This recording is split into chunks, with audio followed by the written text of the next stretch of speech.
Olá pessoal, sejam todos bem-vindos ao nosso primeiro episódio do projeto sobre visibilidade trans que nós aqui do Corpo Molde iremos realizar este mês. Eu me chamo Jaqueline Lima, eu sou atriz e intérprete criadora, integrante aqui do Corpo Molde, e eu queria conduzir esse nosso bate-papo ao longo das sextas-feiras desse mês de janeiro. O nosso projeto consiste em 3 dias de live com convidados mais que especiais para a gente conversar e aprender junto sobre a temática trans. Nada melhor do que chamar pessoas que ocupam esse lugar de fala e de existência no mundo para que a gente possa ouvir, tirar as nossas dúvidas e tudo mais. O nosso convidado de hoje é o Tarso Brant, que infelizmente não pôde estar presente na live, mas que gravou todas as respostas das perguntas que iriam ser feitas na live, e a gente transformou todo esse material em um IGTV. Então eu convido você a continuar assistindo esse vídeo e a gente se encontra ao vivo na próxima sexta-feira às 19 horas com a nossa convidada Paula. Um beijo e até sexta-feira. Olá, aqui quem fala é Tarso Brant. Primeiramente, eu gostaria de agradecer a oportunidade, através do convite aí do Grupo Corpo Molde, para fazer parte da live, mas infelizmente não consegui fazer a live. Vou responder para vocês, através desses videozinhos curtos, as perguntas que eles me mandaram, e eu espero que a gente possa conversar sobre isso futuramente. Quando você descobriu que queria ser ator? Bom, desde quando eu me entendo por gente, eu gosto muito de interpretação, gosto de teatro, gosto de representar situações e pessoas através do que eu sinto.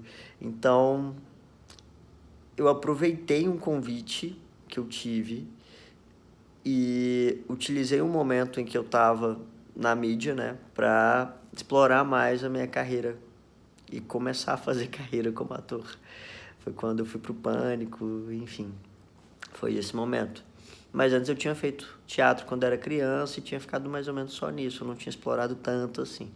Foi num momento diferente em que eu resolvi aprofundar um pouco mais e me descobri esse talento maravilhoso e essa aptidão que eu tenho. Pergunta número 2. O teatro presente desde a sua infância contribuiu com a forma como você lidou com a sua inquietação e com o processo de reconhecimento? Com certeza, o teatro ajudou e muito nesse meu processo de descoberta, nesse meu processo de formas de lidar com situações da minha vida cotidiana, porque a arte é algo que liberta a gente, que faz com que a gente queira se conhecer e se explorar cada vez mais.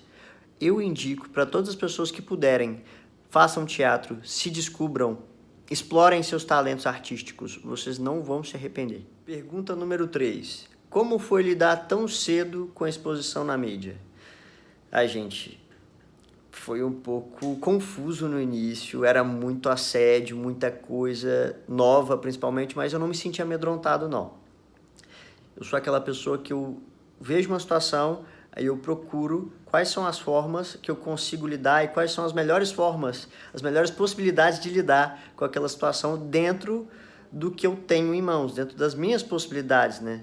Então, para mim, foi algo que foi gradativo, fui aprendendo como lidar, que tem umas pegadinhas. Pergunta número 4. Como foi o processo de descoberta do Tarso em você? Bom, o Tarso foi algo gradativo. Eu nasci sendo ele, né? E aos poucos eu fui reconhecendo partes dele através das minhas experiências, das situações que eu vivia, dos meus momentos de inconformidade com o meu corpo, principalmente. É uma pergunta muito abrangente, que é muita coisa para a gente responder em algo simples, mas para eu tentar definir para vocês, foi uma maravilha, foi a melhor coisa que aconteceu na minha vida, o meu encontro com a minha essência, que o Tarso é a minha essência. O Tarso e a Teresa são. Identificando essa parte dual dentro de mim, eu percebi, sim, que os dois são uma pessoa só. Pergunta número 5. Atualmente, a Globo está com a reprise da novela A Força do Querer no ar, no que você deu vida para o personagem T e abordou a temática trans através da personagem Ivana, que durante a sua transição se descobriu Ivan. Conta pra gente, como é que foi receber o convite para participar da novela e o que você sentiu? Então, foi um papel muito importante que eu desempenhei na vida do Ivan, não é mesmo?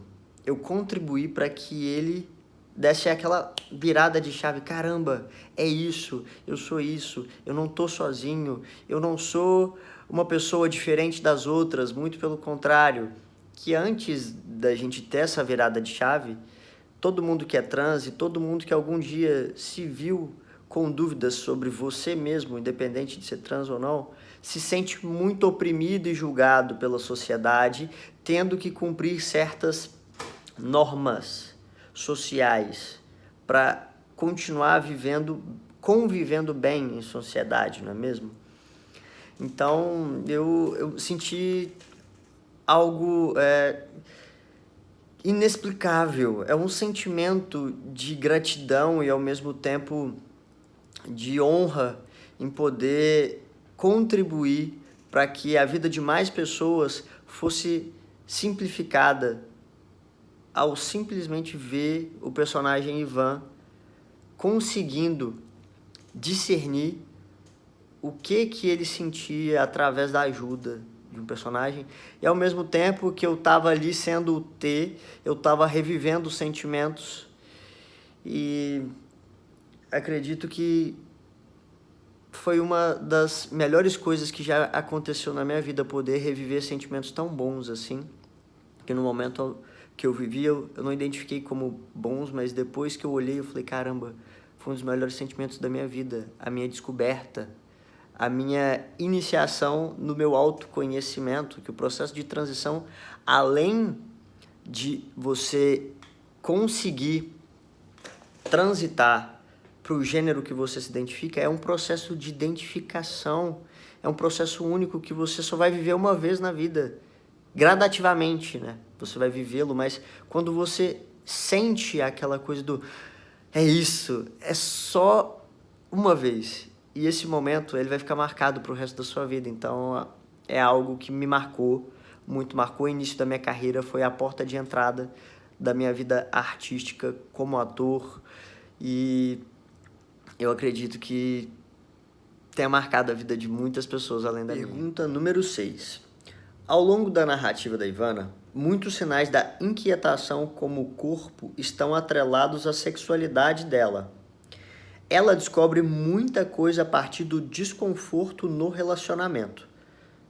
Qual a relação existente entre sexualidade e gênero?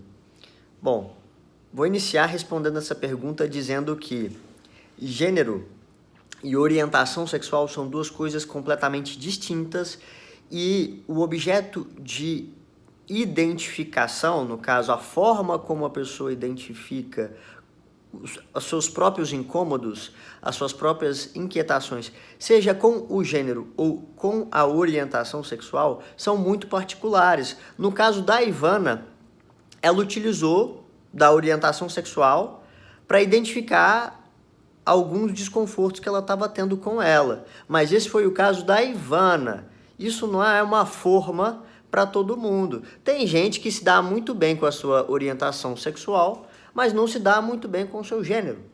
E, inicialmente, quando você não sabe de nada, tudo é objeto de explorar. Quando você não sabe nem que existe gênero, só o gênero, e nem orientação sexual, e nem que essas duas coisas são duas coisas distintas, você mistura essas duas coisas e é normal também. Uma coisa ajuda a identificar, mas isso não significa que seja a mesma coisa. Entendam, cada processo é único e individual. Pergunta número 7. Ainda sobre a Ivana, depois de decidir iniciar o processo de hormonização, junto com essa decisão de iniciar, vem a decisão de se auto-injetar os hormônios. Quais são os perigos dessa decisão e por que isso acontece? Olha só, na maioria das vezes, uma pessoa que quer fazer a hormonização, principalmente no momento em que a novela foi exibida, não existia essa abertura para que os médicos os endócrinos fizessem um acompanhamento pelo fato deles não saberem que isso era possível e o conselho dos médicos vê isso como algo ilegal, ou seja, já barrava todos os médicos de fazer qualquer processo, pelo menos aqui no Brasil. Então a pessoa pensando, eu sei o que eu faço, mas eu não tenho com quem fazer, então eu vou fazer sozinho na medida do que eu sei. O perigo disso é, você não sabe como é que seu corpo funciona por dentro, você não sabe qual é a sua condição de saúde daquele momento e o que aquele hormônio pode causar para você a longo prazo. A curto prazo, ok, você vai aplicar, vai sentir os efeitos colaterais e o seu corpo, gradativamente, com que você vai tendo essa constância em aplicações, seu corpo vai mudando, você vai tendo as mudanças físicas, mas e o resto? Como é que fica? É necessário acompanhamento profissional. Você não sabe quais são os reais efeitos de uma substância, assim como o hormônio sintético no seu corpo. Um profissional estudou para isso. Pergunta número 8. Acompanhando as suas redes sociais, vimos que você fez um conjunto de lives explicando e tirando dúvidas sobre hormonização. Mas, para você, como foi tomar a decisão de começar a sua hormonização? Então, para mim foi algo bem decisivo. Eu pesquisei durante um tempo quais seriam os efeitos desse hormônio no meu corpo e o que eu poderia fazer sozinho inicialmente, que até então eu não tinha um médico. Mas logo no primeiro mês eu consegui um médico para me acompanhar, isso foi ótimo, que aí eu já comecei tomando hormônio com acompanhamento médico. Mas no início, assim, a minha primeira aplicação, eu fiz a aplicação sozinho também. Não é o que eu indico para as pessoas hoje em dia, tendo essa abertura que a gente já tem, referente a profissionais que estão dispostos aí a auxiliar na manutenção da saúde de todo mundo e para que todo mundo tenha uma transição segura. Pergunta número 9. Como é para você ver esse trabalho sendo reexibido mais uma vez em rede nacional? Poxa, o sentimento de gratidão, de amor, de pertencimento e de alegria, felicidade por ver outras pessoas tendo a possibilidade de assistir esse trabalho maravilhoso de conscientização em vários âmbitos, não só no tema trans, que foi A Força do Querer, feito com muita, mas muita maestria pelas mãos da Glória Pérez. Pergunta número 10. Acreditamos muito que o teatro e as artes no geral tenham um papel fundamental na abertura de espaços de diálogo para causas sociais. Acreditamos também o quanto a novela A Força do Querer contribuiu para a causa trans. O quanto você acha que as conquistas trans avançaram nesse curto período de tempo, entre 2017 até hoje? Nossa, é maravilhoso parar para pensar sobre isso, que o quanto que as coisas evoluíram pelo simples fato da gente ter abordado com carinho e atenção um assunto que já fazia parte da vida da população, de uma forma tremenda. E as pessoas não tinham consciência disso. Que até então ficava cada um na sua, tipo, caramba, eu sou o único, eu tô aqui sozinho, não tenho ninguém para conversar, não sei se tem alguém igual a mim, então eu sou o único. Mas quando esse espaço foi aberto, é um pouco, não digo que é impossível, mas nesse momento eu não consigo definir o quanto avassalador foi o crescimento de inclusão dessas pessoas em espaços de trabalho, de aceitação dentro das próprias famílias e de como você pode cuidar e zelar pela saúde física e mental de pessoas trans. Tanto espaços médicos, quanto discussões, palestras foram criados para apoiar pessoas que nesse momento até então se viam como só. E eu tenho uma profunda e imensa gratidão por todas as pessoas que apoiam, que se dispõem a ajudar, que se dispõem a contribuir, que tem pessoas assim na família e veem essas pessoas como presentes, que é o que a gente realmente é para a sociedade. Somos presentes de evolução. Pergunta número 11. Sabemos que a sociedade ainda é muito sexista e define o que é coisa de mulher e é coisa de homem.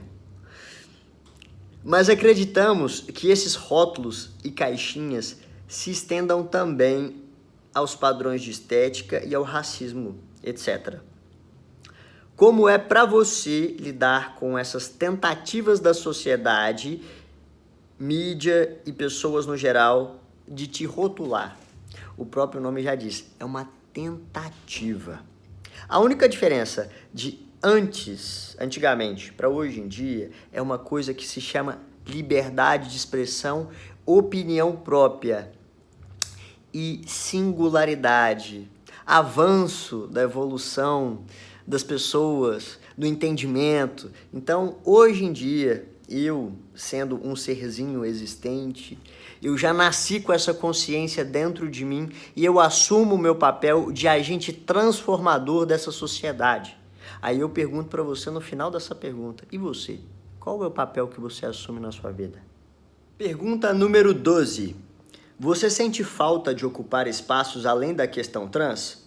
Como a sua carreira enquanto ator, suas descobertas como DJ e sobre suas descobertas artísticas? Olha, eu já senti mais falta. Hoje em dia, eu já levo isso de uma maneira mais ok, tranquilo. Eu sei que eu tô aqui para esclarecer muita coisa e que até então muita gente ainda tem dúvida.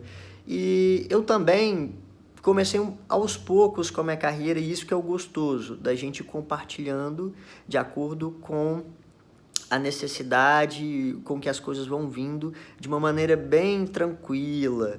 Então não tô mais naquela fase de caramba, eu quero muito falar de outro assunto e eu não consigo. Já passei, então tá tudo bem falar sobre a questão trans, que é algo que eu domino e algo que eu sei que eu posso ajudar muitas pessoas. E ao mesmo tempo, à medida que eu for evoluindo com as minhas novidades, com a minha carreira, eu vou fazendo acontecer. E acontecendo é que as pessoas vão sabendo, né? A gente vai fazendo barulho, as pessoas vão ouvindo o som, vão se identificando. Esse que é a maravilha de dar tempo ao tempo. E para finalizar, deixo aqui o meu carinho e eterna gratidão ao Grupo Corpo Molde, quem me deu a oportunidade de estar aqui com vocês agora. Muito obrigado a todo mundo que acompanhou o vídeo até agora, assistiu todas as perguntas e está aí refletindo comigo, que para mim foi uma profunda reflexão, o simples fato de responder e entender esses questionamentos, né, que ainda existem. E vamos fechar com chave de ouro, com uma perguntinha. O que o mundo ainda precisa saber que não é dito? Na minha opinião, o mundo precisa saber que a pessoa, ela nasce livre e ela é única pelo simples fato dela existir.